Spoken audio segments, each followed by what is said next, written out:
Thank you everybody who is watching me for today first aid. So I'm going to show you what you call first aid. I'm going to show you the videos on how to do first aid and why we do first aid. Welcome everybody on my YouTube channel. Please, if you have not subscribed, do so and comment and also share the videos. So welcome. I'm happy today to show you on how to do what we call first aid.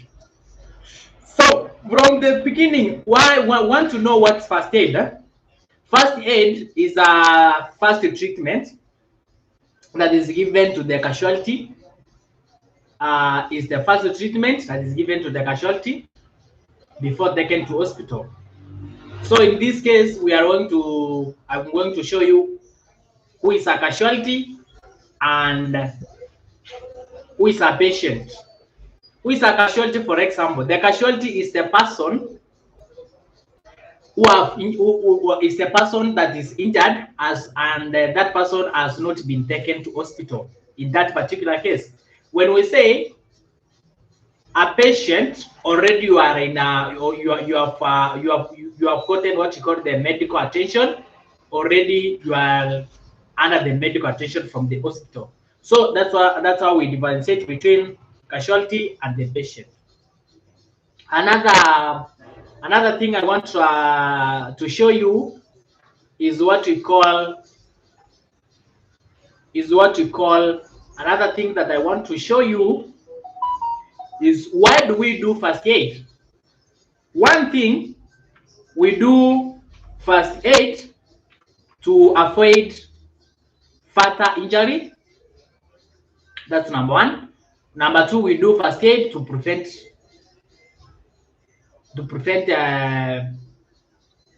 loss of blood or death, or to save the lives of people. That's why we do first aid. And as drivers in Kenya, we should know how to do first aid. So first thing we want to know, first aid. I want to bring you for what we call first aid kit. First aid kit and the tools the first aid kit it contains. So the first aid the first aid kit, it does what you call, it does components. So number one, the first aid kit, it does the things that are on the first aid is what we call the respirat. We have what you call the surgical spirit. We have what we call the cotton wool. We have respirates, or we have the respirates I've just talked on. We have cotton wool, bandage, also the bandage. So those are the main, particularly the first aid kit, what it contains. And all drivers should, when you are driving the vehicle on the road, you should have what you call the first aid, because something can happen on the road, or you can find somebody is injured on the road, maybe an accident. As a driver, you can do first aid for that particular person.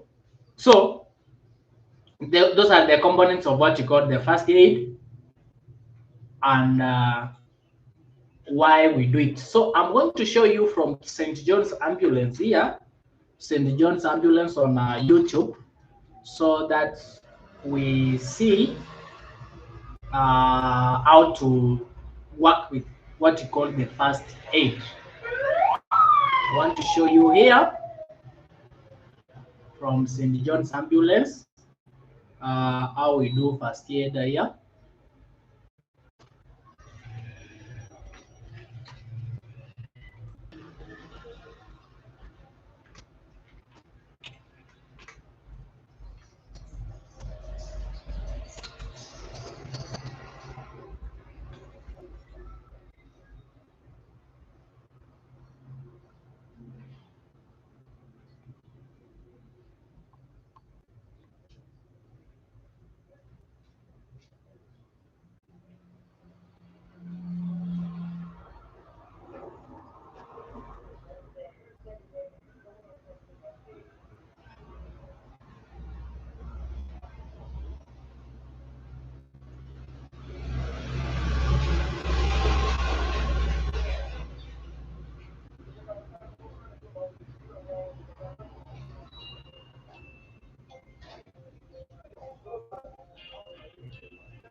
condition.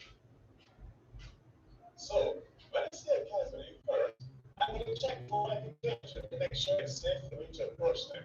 I don't want to become a casualty myself. And I'm going to see if I can get a response from the casualty. As you approach, introduce yourself.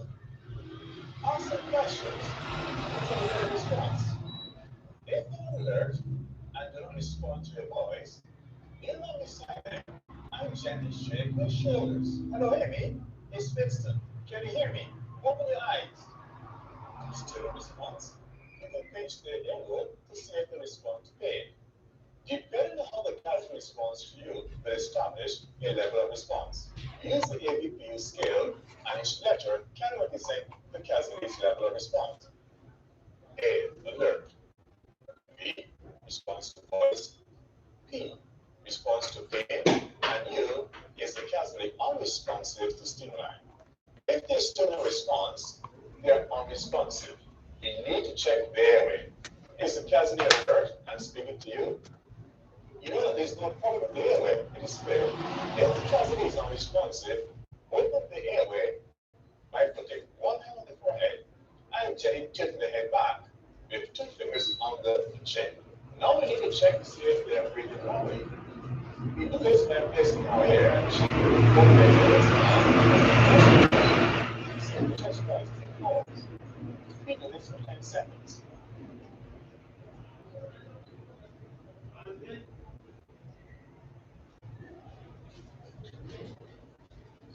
If the casualty is not breathing normally, call for help.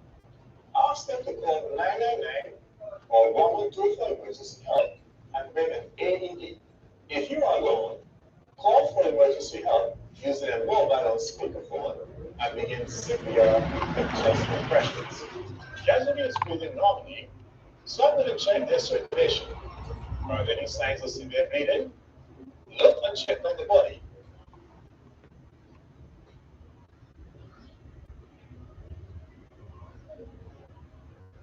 If you find severe bleeding, try to control the bleeding to prevent life-threatening shock.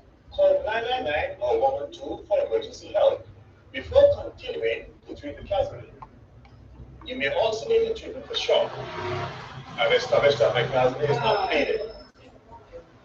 So remember, to do a therapy survey, put the order and judge each step in that order as quickly as possible, dealing with any life-threatening conditions as we find them.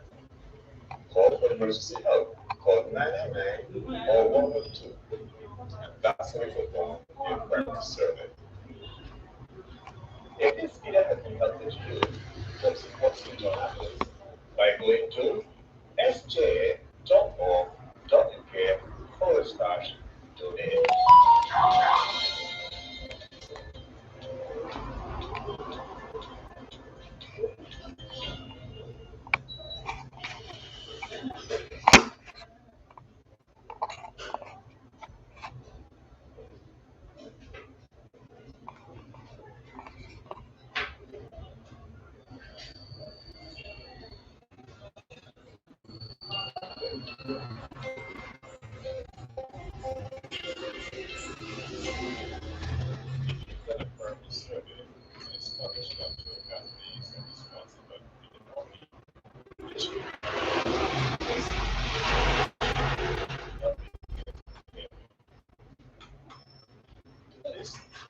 You will next to them on the floor.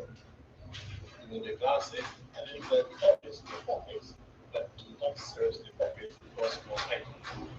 Make sure all of the glasses lines are straight. Take the arm raised to you and place the right hand to the body with the palm facing upwards. Take the other arm and bring it across the chest and place the back of the hand against the cheek raised to you and hold it there.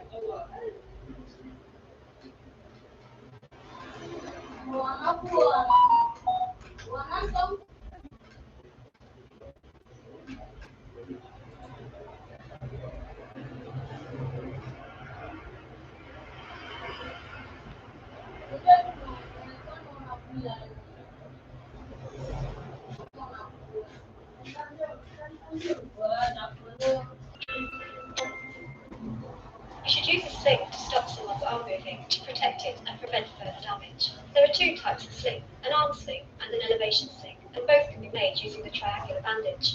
The difference between